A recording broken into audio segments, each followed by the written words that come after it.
Greetings and welcome to A Contemplative Reader, where together we will explore the mysterious, the spiritual, the mystical, and the otherworldly in various forms of literature.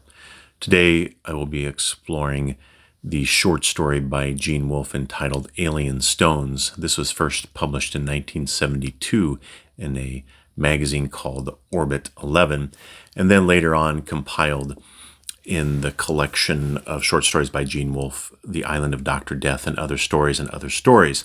And I reviewed the first short story in that volume, The Island of Dr. Death and Other Stories, a little while back, and you can find that video on my channel. So what is this particular short story about? Well, it's about 30 pages long, and it is about a deep space exploration vessel sometime in the far-off distant future. And this vessel is piloted by a man named Daw, who's the captain of the ship.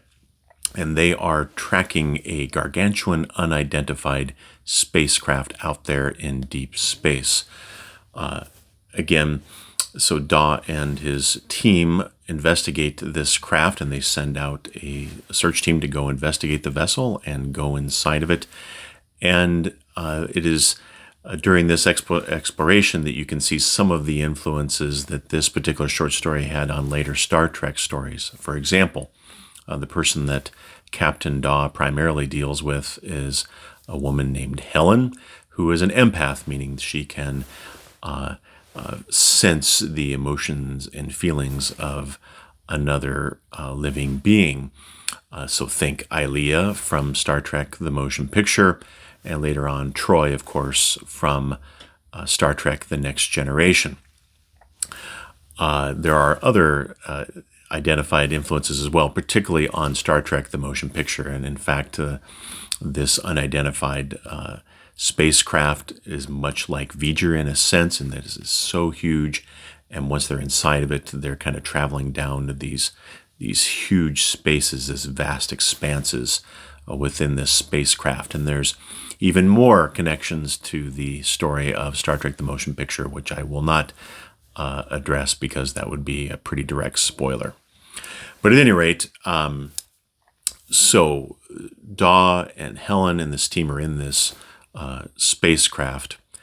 But then at this point, Helen's husband goes missing.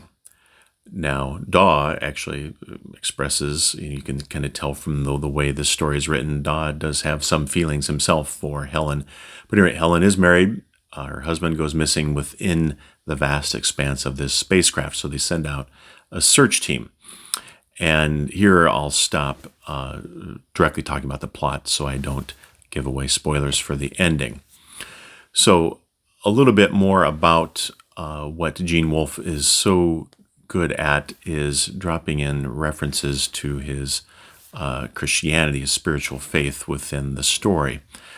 In a way that's not overbearing, but make sure that you understand that there is a spiritual underlining and meaning to his stories.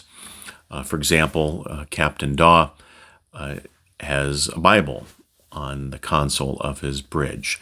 Later on, he directly quotes Isaiah chapter 2, and he talks about beating swords into plowshares. And he also references Jesus in Matthew 22, talking about what the resurrection life will look like and what our relationships will look like during that experience. So Wolfe does his typical thing of providing meaning upon meaning and within spiritual content and dropping those references in this particular short story. Broader themes and questions that arise in this particular story with regard to the human explorers on this gladiator ship, as well as this unidentified craft, which is seemingly empty. Again, seemingly empty, I say. What is going on here? What is the line between biological and artificial? Very timely question for our day and age, even though we're 50-some years after this short story is written. And also, what is the line between reality and simulation? In this age of AI, perhaps an even more question that impacts our daily life and our human predicament and existence in the year 2025. This latter question particularly arises after Captain Daw explains the manner of training of deep space ship captains in their day and age. They are described as having to go through a 2-year simulation process because they can learn much more actually in that simulation process than just sending out to be understudies or junior officers on ships out there in deep space somewhere. So that comes up. There are actually, just a side point, there are actually some jarring moments where you can tell that this story was written in 1970 as opposed to in the 21st century, when Wolfe talks about these futuristic deep space exploration vessels which have vacuum TV tubes in them and things like that. But at any rate, for the most part, you can immerse yourself into this story without being distracted by those kinds of things. So anyway, Daw's description of his training and knowing Wolfe's penchant for providing meanings within meanings and stories which may not be literal, but are you have to find the other meanings within them somehow. So you have to wonder. So is this, for example, is this story not in fact the story of a deep space exploration vessel which has encountered a seemingly alien vessel with some sort of simulation? And if so, who is real and who is the ones being simulated within this story? Another question, back to the biological versus artificial question. Is the alien vessel, seemingly alien vessel, just empty, or does it represent some sort of advanced merger between technology and biology? Again, Wolfe does not spoon feed us the answers to these questions. He tells this story in a relatively straightforward manner, but in a way that invites us to ponder these deep spiritual and philosophical questions, again, in just 30 pages. So like the other Wolfe stories I've read, whether in this volume or Book of the New Sun, which I've read, Shadow of the Torturer, and I'll be exploring the rest of the series this year, highly recommended.